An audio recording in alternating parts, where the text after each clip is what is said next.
जय श्री कृष्णा। राधे राधे। जय माता दी। आज नवरात्रा का 5वां दिन है। नवरात्रि के पवित्र दिनों में माँ दुर्गा के 9 स्वरूपों की पूजा की जाती है। नवरात्रा का हर दिन माँ के अलग अलग स्वरूप को समर्पित होता है। नवरात्रा को शुरू हुए आज 4 दिन हो गए हैं और आज माँ की भक्ति का 5वां दिन है। नवरात्रि के 5वें दिन माँ दुर्गा के स्कंद माता स्वरूप की पूजा की जाती है। माँ स्कंद माता को माँ दुर्गा का मातृत्व रूप माना गया है। इस स्वरूप में माता के 4 भुजाएं हैं, जिनमें दाईं तरफ ऊपरी भुजा में भगवान स्कंद को गोद में लिए हुए हैं और नीचे की भुजा में कमल का फूल, बाईं तरफ ऊपर की भुजा में वर मुद्रा में और नीचे की भुजा में कमल है। स्कंद माता का वाहन शेर है। इस दिन भी आपको सुबह जल्दी उठकर स्नान करना है। उसके बाद में माँ का जो आपने कलश स्थापित किया है उसको प्रणाम करके व्रत का संकल्प लेना है। उसके बाद में पंचदेव और अपने कुल देव व इष्ट देव का आह्वान करते हुए अपने मंगल जीवन की कामना करें। स्कंद माता व्रत कथा और नवरात्रा के 9 दिन सुनी जाने वाली व्रत कथा और दुर्गा सप्तशती का पाठ करें। तो आइए पहले सुनते हैं गणेश जी की कहानी, उसके बाद में सुनेंगे स्कंद माता की कथा। बोलो गणेश भगवान की जय हो। एक बार एक नगर में एक मालिन रहती थी। उसके पति की मौत हो गई थी।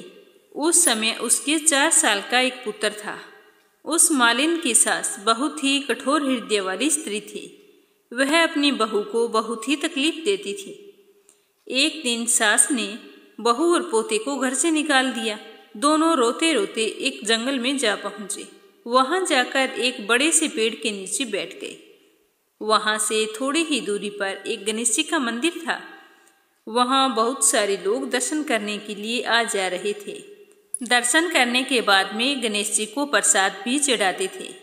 फिर वह प्रसाद सबको बांट देते। इस प्रसाद से ही माँ बेटी वहां पर अपना गुजारा करने लगी।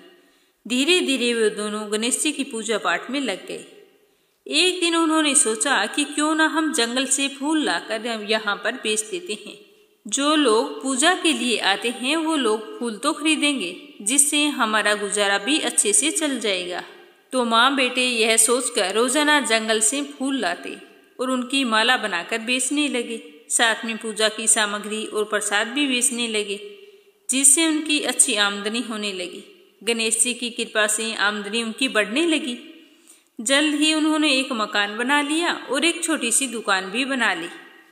एक दिन राजा की बेटी, जो मंदिर में रोजाना पूजा करने के लिए आती थी, उसने मालिन के बेटे को देख लिया। देखते ही राजकुमारी तो उस पर मोहित हो गई और उससे विवाह करने की सोचने लगी। उसने अपने मन की बात अपनी माँ से कही तो उसकी माँ ने कहा कि बेटा, यह तो मालिन का बेटा है और तुम एक राजा की राजकुमारी हो। यदि तुमने उससे विवाह किया तो तुम्हारी और तुम्हारे पिताजी की बहुत ही बेइज्जती होगी। लेकिन राजकुमारी पर अपनी माँ की बातों का कोई भी असर नहीं हुआ। वो तो बस अपनी बात पर अड़ी थी। उसने कहा कि मैंने तो प्रतिज्ञा कर ली है कि मैं तो उसी से विवाह करूंगी। अब माँ, तुम ही जाकर राजा को सारी बात बताओ। तो जैसे ही उसकी माँ ने राजा से कहा तो राजा ने मना नहीं किया, विवाह के लिए तैयार हो गई और बड़ी धूमधाम से अपनी बेटी का विवाह मालिन के बेटे के साथ कर दिया। मालिन ने सबसे पहले बेटे बहू को गणेश जी के मंदिर में ले जाकर पूजा पाठ करवाया और गणेश जी का आशीर्वाद लिया। इसके बाद यह बात पूरे नगर में फैल गई कि गणेश जी की पूजा करने से सब तरह के दुख और संकट दूर हो जाते हैं। यह सुनते ही नगर के सारे लोग उस मंदिर में आने लगे, जिसे मालिन और उसके बेटे की बिक्री और भी अधिक बढ़ गई। और उधर उसकी सास के बुरे दिन आ गए। अन्नदाता उससे रूठ गए और वह भूख मरने लगी। उसे 2 वक्त का भोजन तो दूर, एक अनाज का दाना भी नसीब नहीं होता था। तो वह अपने इस दुखी हाल से परेशान होकर घर छोड़कर निकल पड़ी। रोती रोती उसी गणेश मंदिर पर जा पहुंची। वहां अपनी बहू और पोते को देखकर बोली कि बेटा, मैं बहुत ही दिनों से भूखी हूँ, मुझे रोटी कपड़ा दे दो, इसके बदले में तुम्हारा सारा काम किया करूँगी। तो लड़के को उस पर दया आ गई और उसने उसे काम पर रख लिया। लेकिन उसने अपनी दादी को पहचाना नहीं था। जब मालिन घर आई तो उसने सास को देखा तो देखते ही पहचान गई। वह अपनी सास से बोली कि सासू माँ, आप यहाँ कैसे? तो सास ने पोते की तरफ इशारा करते हुए कहा कि मेरी इस सेठ के यहाँ नौकरी लग गई है। तो बुढ़िया की बात सुनकर उसकी बहू बोली कि माँ जी, यह आपका पोता है और यह आपका ही घर है, यह दुकान भी आपकी है। जब आपने हमें घर से निकाला था तब गणेश जी ने हमारी रक्षा की थी। तो बहू की बात सुनकर सास बोली कि बेटा, मेरी करनी मैंने भोग ली है। तो बहू बोली कि सासू जी, अब आप हमारे यहाँ पर रहो और पोते का सुख देखो।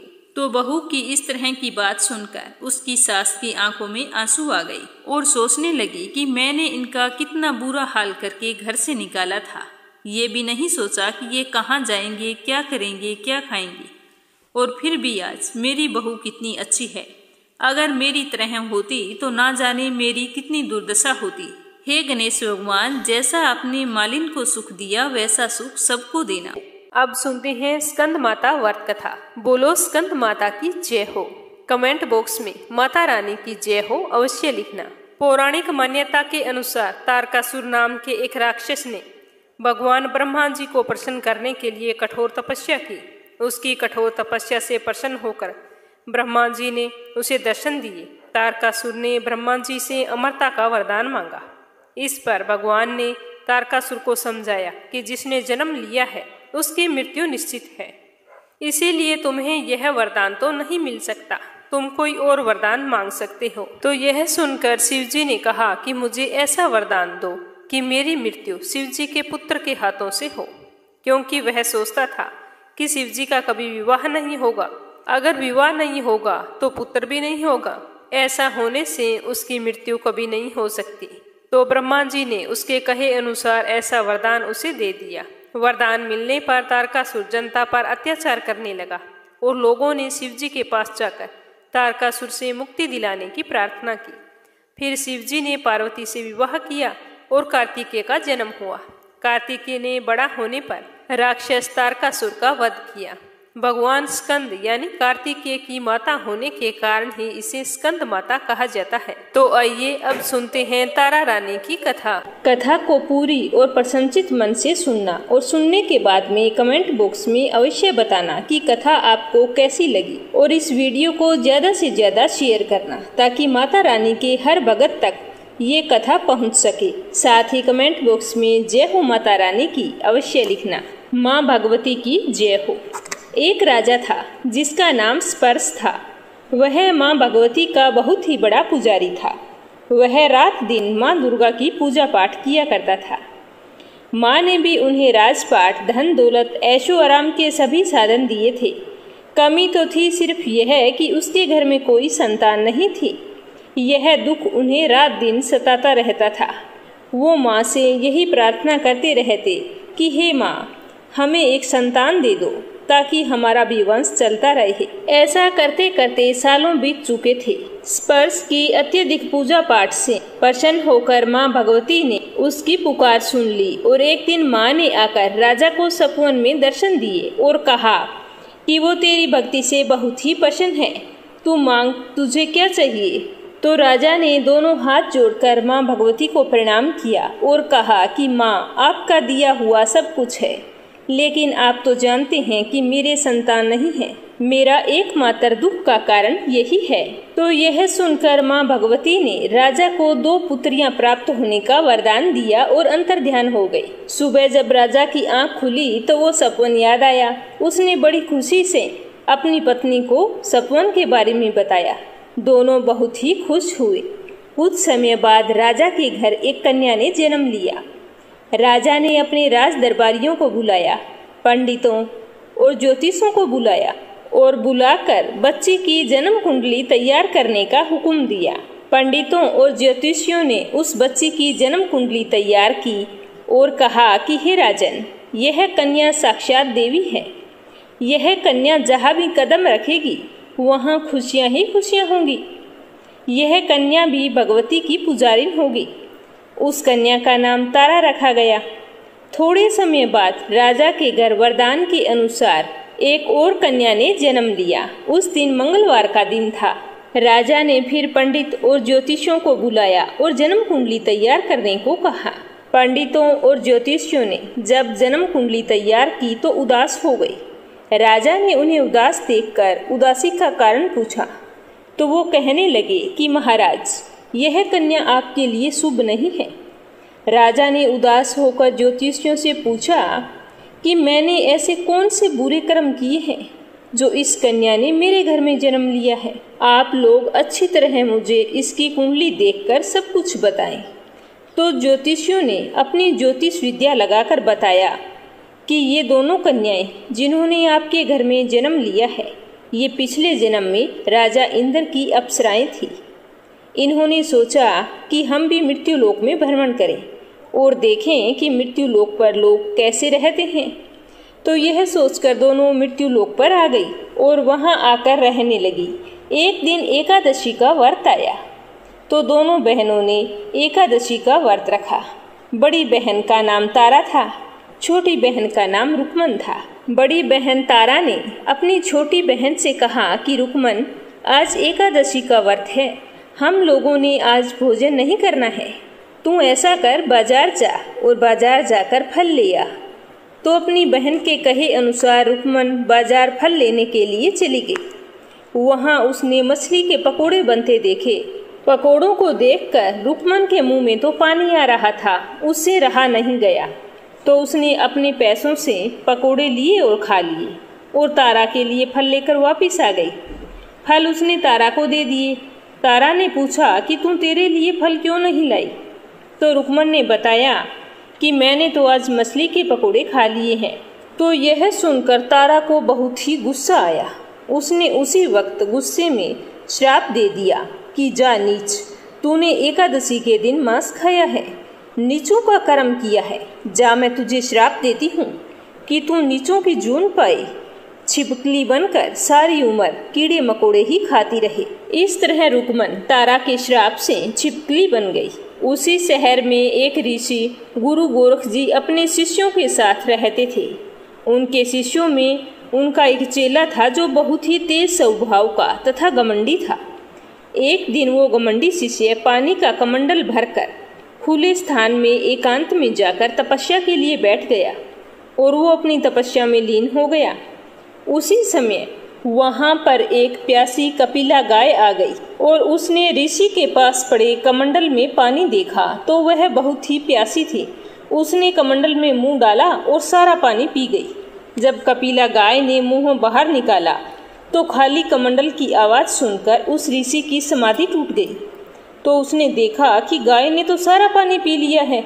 तो ऋषि को बहुत ही गुस्सा आ गया और उसने गुस्से में आकर उस कपिला गाय को बुरी तरह से चिमटे से खूब मारा।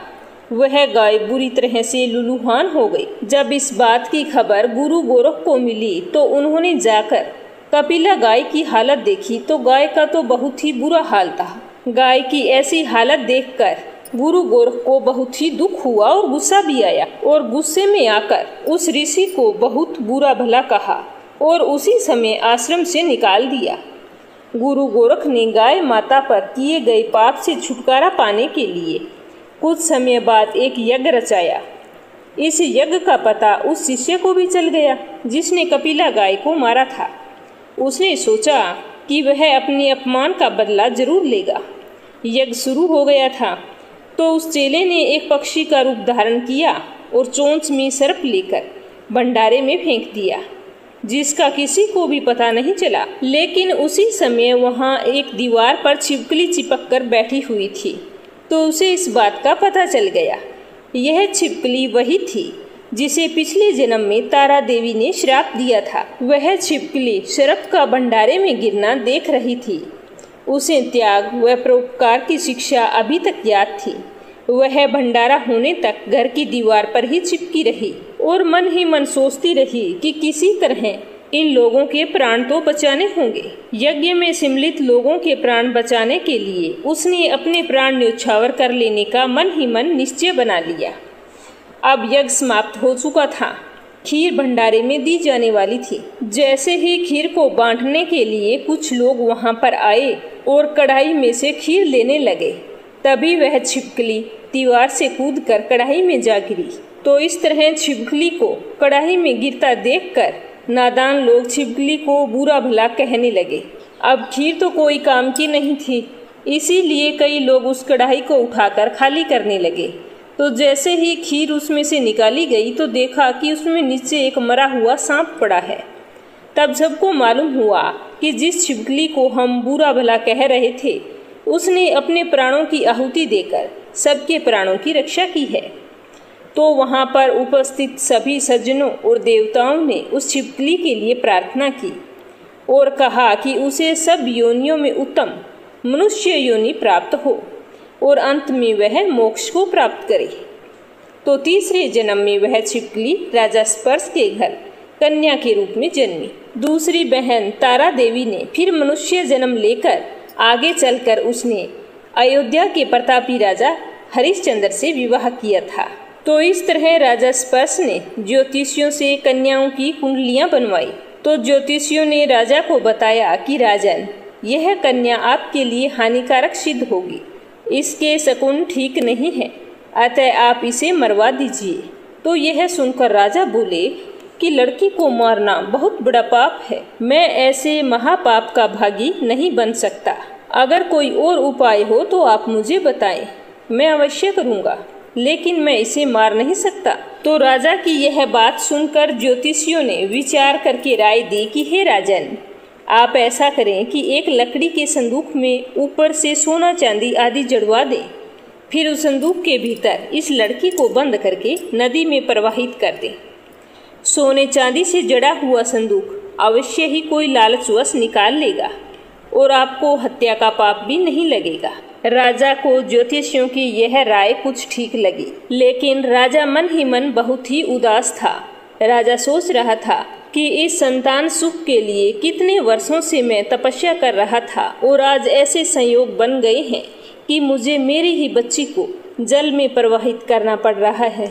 ना चाहते हुए भी राजा ने हीरे मोतियों से जड़ा हुआ संदूक तैयार करवाया और उसमें अपनी बेटी को रखकर नदी में प्रवाहित कर दिया।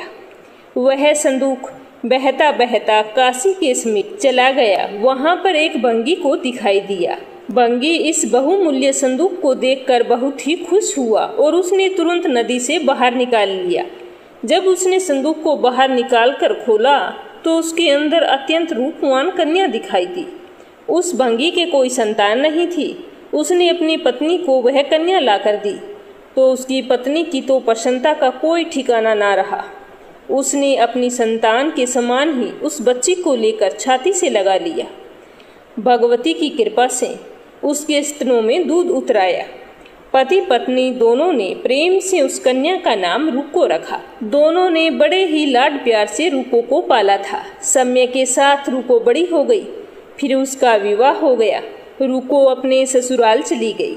वहां पर रूको की सास जो थी वो महाराजा हरिश्चंद्र के घर साफ सफाई का काम करने के लिए जाया करती थी। महाराजा हरिश्चंद्र वही थे जिसके साथ तारामती का विवाह हुआ था।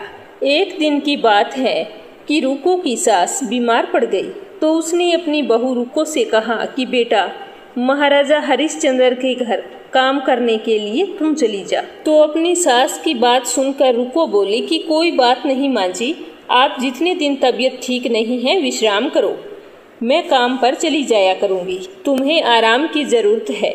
ऐसा कहकर रूको महाराजा हरिश्चंद्र के घर काम करने के लिए पहुंच गई। वहां पर महाराज की पत्नी तारामती ने जब रूको को देखा तो वह अपने पूर्व जन्म के पुण्य से उसे पहचान गई। तारामती ने रूको से कहा कि हे बहन, तुम मेरे पास आकर बैठो। तो महारानी की बात सुनकर रूको बोली कि रानी जी, मैं नीच जाति की भंगिन हूँ, भला मैं आपके पास कैसे बैठ सकती हूँ। तो तारामती ने कहा कि बहन, पूर्व जन्म में तुम मेरी सगी बहन थी। एकादशी का व्रत खंडित करने के कारण तुम्हें छिपकली की योनि में जाना पड़ा। जो होना था वो हो चुका, अब तुम अपने इस जन्म को सुधारने का उपाय करो। हे बहन, अब तुम मेरा कहा मानकर भगवती वैष्णो माता की सेवा करके अपना जन्म सफल बनाओ। यह सुनकर रूको को बड़ी ही प्रसन्नता हुई और उसने उपाय पूछा। रानी ने बताया कि वैष्णो माता सब मनोरथ को पूरा करने वाली है। जो लोग श्रद्धा पूर्वक माता का पूजन और जागरण करते हैं वह उन सब की मनोकामनाएं पूर्ण करती है। तो यह सुनकर रूको बहुत ही प्रसन्न हुई और प्रसन्न होकर माता की मनौती करते हुए कहा कि हे माता, यदि आपकी कृपा से मुझे एक पुत्र की प्राप्ति हो जाए तो मैं भी आपका पूजन और जागरण करवाऊंगी। तो माता ने रुको की प्रार्थना को स्वीकार कर लिया और 10वें महीने रुको ने बहुत ही सुंदर बालक को जन्म दिया। परंतु दुर्भाग्यवश रुको को माता का पूजन और जागरण कराने का ध्यान बिल्कुल ही नहीं रहा। धीरे धीरे वह बालक 5 वर्ष का हो गया तो एक दिन उसे माता निकल आई, जिसे चेचक भी कहा जाता है। तो रुको दुखी होकर अपने पूर्व जन्म की बहन तारामती के पास गई और बच्चे की बीमारी का सारा वृतांत कह सुनाया। तब तारामती ने कहा कि तुम जरा ध्यान करके देख कि तुझसे माता के पूजन में कोई भूल तो नहीं हुई।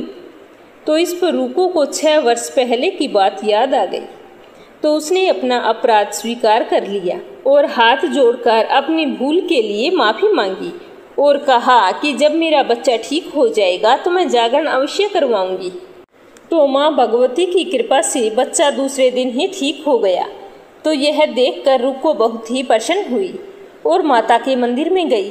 वहाँ जाकर पंडित से कहा कि पंडित जी, मुझे अपने घर पर माता का जागरण करवाना है, अतः आप मंगलवार को मेरे घर पधार कर कृतार्थ करें। तो रुको की यह बात सुनकर पंडित जी बोले कि रुको, तू यहीं पर 5 रुपए दे जा, हम तेरे नाम से मंदिर में ही जागरण करवा देंगे। तू नीच जाति की स्त्री है, इसीलिए हम तेरे घर में जाकर जागरण नहीं करवा सकते। तो पंडित जी की यह बात सुनकर रुको बहुत ही उदास हो गई और उसने कहा कि पंडित जी, माता के दरबार में ऊंच नीच का कोई विचार नहीं होता। वे तो सब भक्तों को समान रूप से देखते हैं और कृपा करते हैं, इसीलिए आपको भी कोई ऐतराज नहीं होना चाहिए। रुको की बात सुनकर पंडितों ने आपस में विचार किया और फिर रुको से कहा कि यदि महारानी तुम्हारे जागरण में पधारे तब तो हम भी स्वीकार कर लेंगे, जाओ जाकर उनसे पूछ लो। तो यह सुनकर रुको महारानी के पास गई और सारा वृतांत सुनाया। तारामती ने जागरण में सम्मिलित होने को स्वीकार कर लिया और कहा कि तुम जागरण रखवाओ, मैं जागरण पर निश्चित टाइम पर आ जाऊंगी। तो जिस समय रुको पंडितों से यह कहने के लिए गई कि महारानी जी जागरण में आवेंगी, तो उस समय वहां पर सेन नाई बैठा था। उसने सब कुछ सुन लिया और उसने आकर महाराजा हरिश्चंद्र को सब कुछ बता दिया। राजा को सेन नाई की बात पर बिल्कुल भी विश्वास नहीं हुआ कि महारानी भंगियों के घर जागरण में जा सकती है। नहीं, ऐसा कभी नहीं हो सकता। तो सेन नाई के बार बार कहने पर राजा ने सोचा कि चलो देखता हूँ, क्या पता सेन नाई की बात सच्ची हो।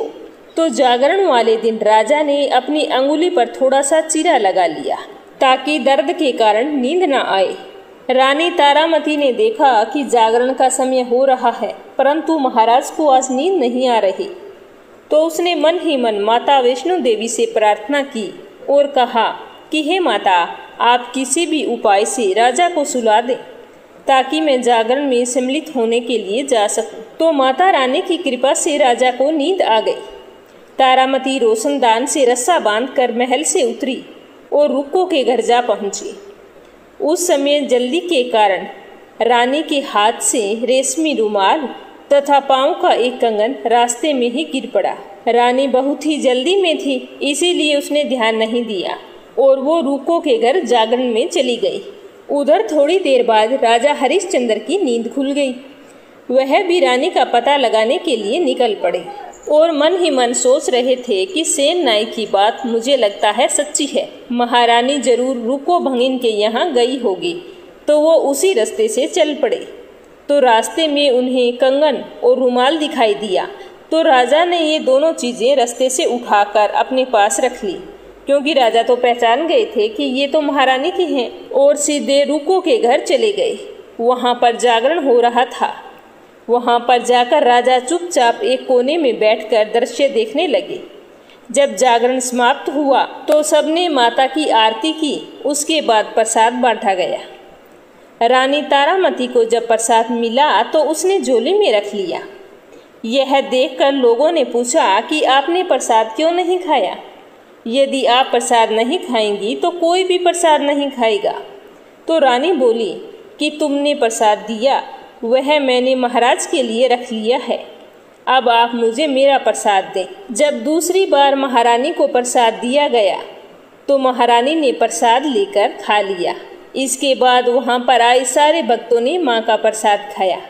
इस प्रकार से जागरण समाप्त करके प्रसाद खाने के पश्चात रानी तारामती महल की तरफ चली तो राजा ने आगे बढ़कर रास्ता रोक लिया और कहा कि तूने नीचों के घर का प्रसाद खाया और अपना धर्म भ्रष्ट कर लिया। अब मैं तुझे अपने घर में कैसे रखूं? तूने तो कुल की मर्यादा व प्रतिष्ठा का भी ध्यान नहीं रखा। जो प्रसाद तू अपनी झोली में मेरे लिए लाई है उसे मुझे खिलाकर अपवित्र करना चाहती है। ऐसा कहते हुए राजा ने झोली की ओर देखा तो भगवती की कृपा से प्रसाद के स्थान पर उसमें चंपा, गुलाब और गेंदे के फूल, कच्चे चावल और सुपारियां दिखाई दी। तो राजा यह चमत्कार देखकर आश्चर्यचकित रह गया। राजा हरिश्चंद्र रानी तारा को साथ लेकर महल लौट आए। वहीं रानी ने ज्वाला मैया की शक्ति से बिना माचिस या चकमक पत्थर की सहायता से राजा को अग्नि प्रज्वलित करके दिखाई, जिसे देखकर राजा का आश्चर्य और भी बढ़ गया। फिर रानी तारामती बोली कि प्रत्यक्ष दर्शन पाने के लिए बहुत बड़े त्याग की जरूरत होती है। तो राजा ने कहा कि मैं माँ दुर्गा के प्रत्यक्ष दर्शन करना चाहता हूँ, बताओ मुझे क्या त्याग करना होगा।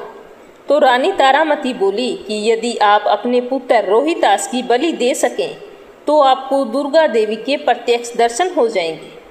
तो राजा के मन में तो देवी के दर्शन की लगन हो गई थी। राजा ने पुत्र का मोह त्याग कर रोहितास का सिर देवी को अर्पण कर दिया। ऐसी सच्ची श्रद्धा और विश्वास देखकर दुर्गा माता सिंह पर सवार होकर उसी समय प्रकट हो गई। राजा हरिश्चंद्र माँ दुर्गा के दर्शन करके कृतार्थ हो गए। माँ दुर्गा की कृपा से रोहितास भी जीवित हो उठा। तो यह चमत्कार देखकर राजा हरिश्चंद्र खुशी से गदगद हो गए। उन्होंने विधि पूर्वक माता का पूजन करके अपने अपराधों की क्षमा मांगी। तो इसके बाद सुखी रहने का आशीर्वाद देते हुए माता अंतर्ध्यान हो गई। फिर राजा ने तारा रानी की भक्ति की प्रशंसा करते हुए कहा कि हे तारा, तुम्हारे आचरण से मैं अति प्रसन्न हूँ। मैंने तुम्हें व्यर्थ ही गलत समझा। धन्य भाग मेरे जो तुम मुझे पत्नी के रूप में प्राप्त हुई।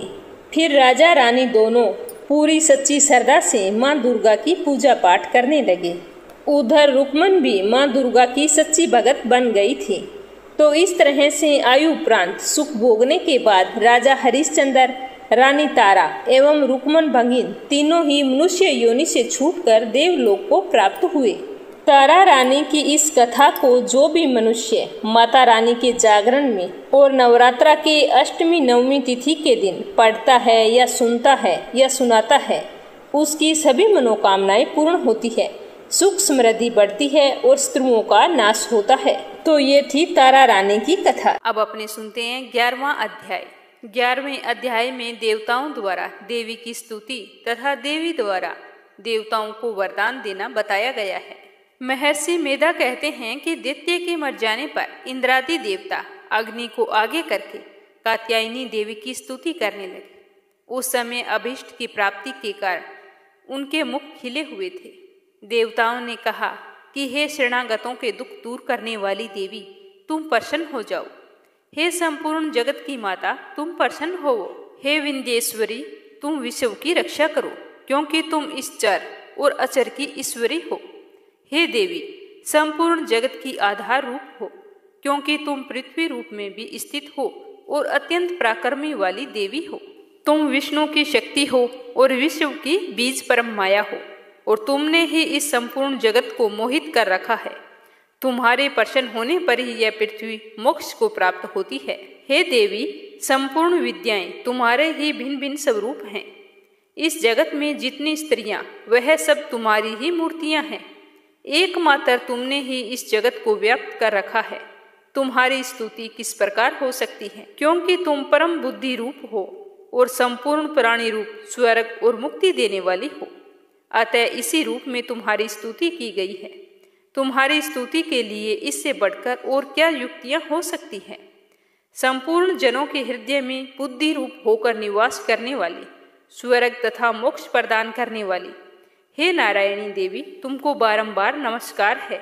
कला काष्ठा आदि रूप से अवस्थाओं को परिवर्तन की ओर ले जाने वाली तथा प्राणियों का अंत करने वाली नारायणी, तुमको नमस्कार है। हे नारायणी, संपूर्ण मंगलों के मंगल रूप वाली, हे शिवे, हे संपूर्ण प्रयोजनों को सिद्ध करने वाली, हे शरणागत वत्सला, 3 नेत्रों वाली गौरी, तुमको नमस्कार है। सृष्टि, स्थिति तथा संहारों की शक्तिभूता सनातनी देवी, गुणों का आधार तथा सर्व सुख में नारायणी, तुमको नमस्कार है। हे शरण में आए हुए शरणागतों को दीन दुखियों की रक्षा में तत्पर, संपूर्ण पीड़ाओं को हरने वाली, हे नारायणी, तुमको नमस्कार है। हे नारायणी, तुम ब्राह्मणी का रूप धारण करके हंसों से जुते हुए विमान पर बैठती हो तथा कुश से अभिमंत्रित जल छिड़कती रहती हो, तुम्हें नमस्कार है। महेश्वरी रूप से त्रिशूल, चंद्रमा और सर्पों को धारण करने वाली, हे महावृषभ वाहन वाली नारायणी, तुम्हें नमस्कार है। मोरों तथा मुकुटों से घिरी रहने वाली, महाशक्ति को धारण करने वाली, हे कौमारी रूपधारिणी निष्पाप नारायणी, तुम्हें नमस्कार है। हे शंख, चक्र, गदा, फर, सांग, धनुष रूप आयुधों को धारण करने वाली वैष्णवी शक्ति रूपा नारायणी, तुम हम पर प्रसन्न होवो, तुम्हें नमस्कार है। हे दांतों पर पृथ्वी धारण करने वाली वराह रूपिणी कल्याणमयी नारायणी, तुम्हें नमस्कार है। हे उग्र नरसिंह रूप से दैत्यों को मारने वाली, त्रिभुवन की रक्षा में संलग्न रहने वाली नारायणी, तुम्हें नमस्कार है। हे मस्तक पर किरीट और हाथ में महावज्र धारण करने वाली, सहस्त्र नेत्रों के कारण उज्ज्वल वृत्तासुर के प्राण हरने वाली ऐन्द्री शक्ति, हे नारायणी, तुम्हें नमस्कार है। हे शिवदूती स्वरूप से दैत्यों के महामद को नष्ट करने वाली, हे घोर रूप वाली, हे महाशब्द वाली, हे नारायणी, तुम्हें नमस्कार है। दाढ़ों के कारण विकराल मुख वाली, मुंडमाला से विभूषित मुंड मरिदनी चामुंड रूपा नारायणी, तुम्हें नमस्कार है। हे लक्ष्मी, लज्जा, महाविद्या, सरदा, पुष्टि, सद्वा, धुर्वा, महारात्रि तथा महाविद्या रूपा नारायणी, तुमको नमस्कार है। हे मेधा, सरस्वती, सर्व उत्कृष्ट ऐश्वर्य रूपिणी पार्वती, महाकाली, नियंता तथा ईश्वर रूपिणी नारायणी, तुम्हें नमस्कार है।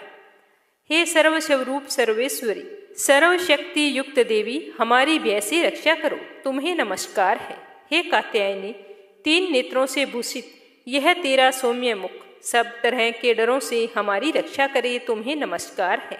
हे भद्रकाली, ज्वालाओं के समान भयंकर, अति उग्र एवं संपूर्ण असुरों को नष्ट करने वाला तुम्हारा त्रिशूल हमें भय से बचाए, तुम्हें नमस्कार है। हे देवी, जो अपने शब्द से इस जगत को पूरित करके दैत्यों के तेज को नष्ट करता है, वह आपका घंटा इस प्रकार हमारी रक्षा करे जैसे कि माता अपने पुत्रों की रक्षा करता है। हे चंडिका, असुरों के रक्त और चर्बी से चर्चित जो आपकी तलवार है, वह हमारा मंगल करे, हम तुमको नमस्कार करते हैं। हे देवी, तुम जब प्रसन्न होती हो तो संपूर्ण रोगों को नष्ट कर देती हो, और जब रुष्ट हो जाती हो तो संपूर्ण वांछित कामनाओं को नष्ट कर देती हो, और जो मनुष्य तुम्हारी शरण में जाते हैं उन पर कभी भी विपत्ति नहीं आती, बल्कि तुम्हारी शरण में गए हुए मनुष्य दूसरों को आश्रय देने योग्य हो जाते हैं। अनेक रूपों से बहुत प्रकार की मूर्तियों को धारण कर इन धर्मद्रोही असुरों का तुमने संहार किया है, वह तुम्हारे सिवा कौन कर सकता था। 14 विद्याएं, 6 शास्त्र और 4 वेद तुम्हारे ही प्रकाश से प्रकाशित है, उनमें तुम्हारा ही वर्णन है। और जहाँ राक्षस विषैले शरप शत्रुगण है, वहाँ और समुद्र के बीच में तुम साथ रहकर इस विश्व की रक्षा करती हो। हे विश्वेश्वरी, तुम इस विश्व का पालन करने वाली विश्व रूपा हो, इसीलिए संपूर्ण जगत को धारण करती हो। इसीलिए ब्रह्मा, विष्णु, महेश की भी वंदनीय हो। जो भक्ति पूर्वक तुमको नमस्कार करते हैं वह विश्व को आश्रय देने वाले बन जाते हैं। हे देवी, तुम प्रसन्न होवो और असुरों को मारकर जिस प्रकार हमारी रक्षा की है, ऐसे ही हमारे शत्रुओं से सदा हमारी रक्षा करना। संपूर्ण जगत के पाप को नष्ट कर दो और पापों तथा उनके फलस्वरूप होने वाली महामारी आदि बड़े बड़े उपद्रवों को शीघ्र ही दूर करो। विश्व की पीड़ा हरने वाली देवी, जो आपकी शरण में पड़े हैं उन पर प्रसन्न हो जाओ। त्रिलोक निवासियों की पूजनीय परमेश्वरी, हम लोगों को वरदान दो। तो यह सुनकर देवी ने कहा कि हे देवताओं, मैं तुमको वर देने को तैयार हूँ। जैसी आपकी इच्छा हो वैसा ही वर मांग लो, मैं तुमको अवश्य दूंगी। तो देवताओं ने कहा कि हे सर्वेश्वरी, त्रिलोकी के निवासियों की समस्त पीड़ा को तुम इस प्रकार हरती रहो और हमारी शत्रुओं को इसी प्रकार नष्ट करती रहो। तो यह सुनकर देवी ने कहा, वेवस्वत मनमंत्र के 28वें युग में 2 और महाअसुर शुंभ और निशुंभ उत्पन्न होंगे। उस समय में मैं नंद गोप के घर से यशोदा के गर्भ से उत्पन्न होकर विंध्याचल पर्वत पर शुंभ और निशुंभ का संहार करूंगी। फिर अत्यंत भयंकर रूप से पृथ्वी पर अवतरित होकर मैं वे प्रचिति नामक दानवों का नाश करूंगी। उन भयंकर मां असुरों को भक्षण करते समय मेरे दांत अनार पुष्प के समान लाल होंगे। इसके पश्चात स्वर्ग में देवता और पृथ्वी पर मनुष्य मेरी स्तुति करते हुए मुझे रक्तदंतिका कहेंगे। फिर जब 100 वर्षों तक वर्षा न होगी तो मैं ऋषियों की स्तुति करने पर आयोनिज नामक से प्रकट होंगी और अपने 100 नेत्रों से ऋषियों की ओर देखूंगी। अतः मनुष्य शताक्षी नाम से मेरा कीर्तन करेंगे। उसी समय मैं अपने शरीर से उत्पन्न हुए प्राणों की रक्षा करने वाले शाकों द्वारा सब प्राणियों का पालन करूंगी। तब इस पृथ्वी पर शाकंभरी के नाम से विख्यात हो जाऊंगी और इसी अवतार में मैं दुर्ग नामक महाअसुर का वध करूंगी और इससे मैं दुर्गा देवी के नाम से प्रसिद्ध होऊंगी। इसके पश्चात जब मैं भयानक रूप धारण करके हिमालय निवासी ऋषियों महर्षियों की रक्षा करूंगी, तब भीमा देवी के नाम से मेरी ख्याति होगी। और जब फिर अरुण नामक असुर तीनों लोगों को पीड़ित करेगा, तब मैं असंख्य भ्रमरों का रूप धारण करके उस महादैत्य का वध करूंगी। तब स्वर्ग में देवता और मृत्युलोक में मनुष्य मेरी स्तुति करते हुए मुझे भ्रामरी के नाम से पुकारेंगे।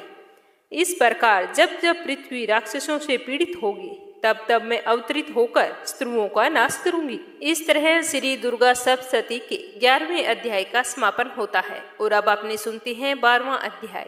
इसमें देवी चरित्रों के पाठ का महात्म्य बताया गया है।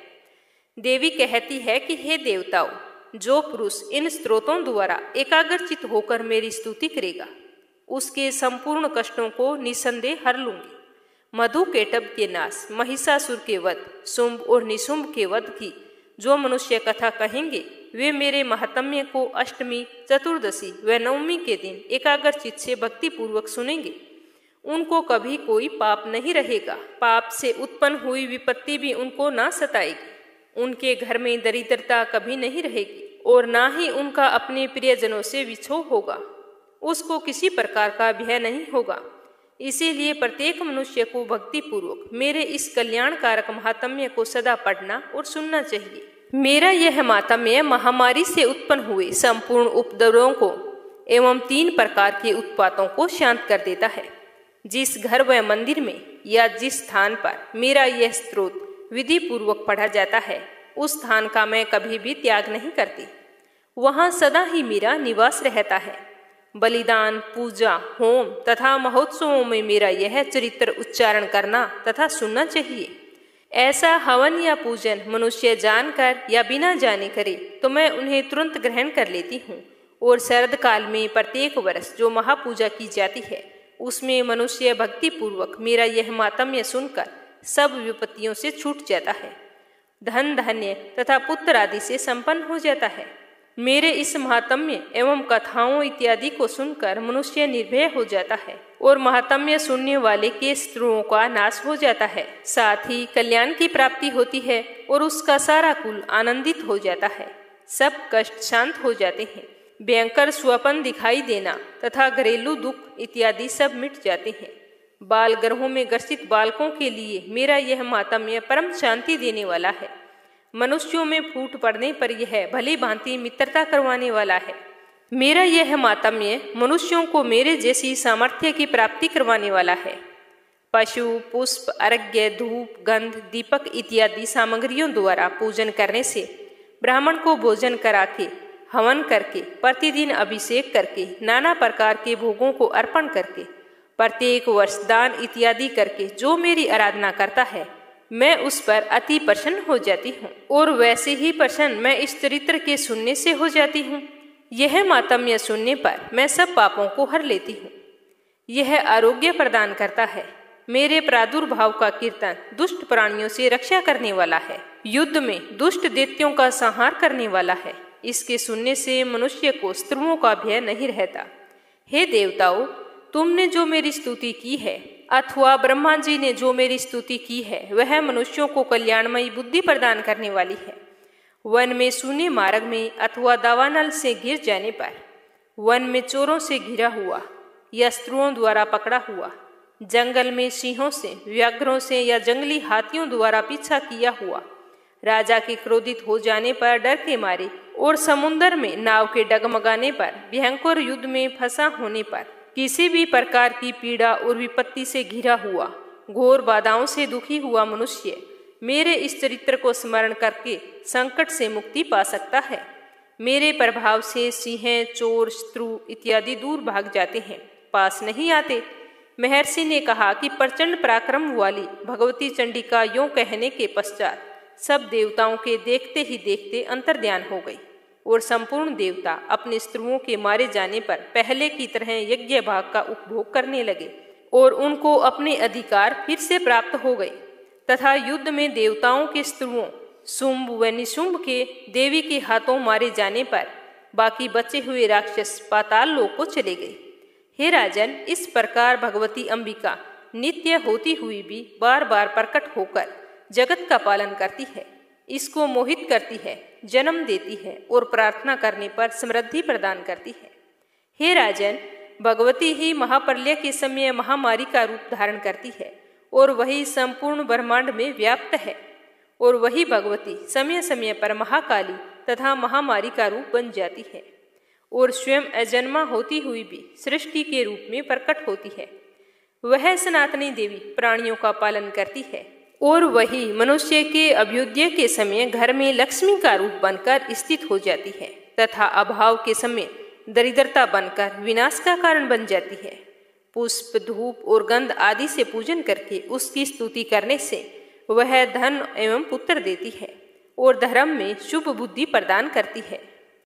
तो आइए अब अपने सुनते हैं श्री दुर्गा सप्तशती का 13वां और अंतिम अध्याय। इसमें बताया है राजा सूरत और वेश्य को देवी का वरदान। महर्षि मेधा ने कहा कि हे राजन, इस प्रकार देवी के उत्तम महात्म्य का वर्णन मैंने तुमको सुनाया है।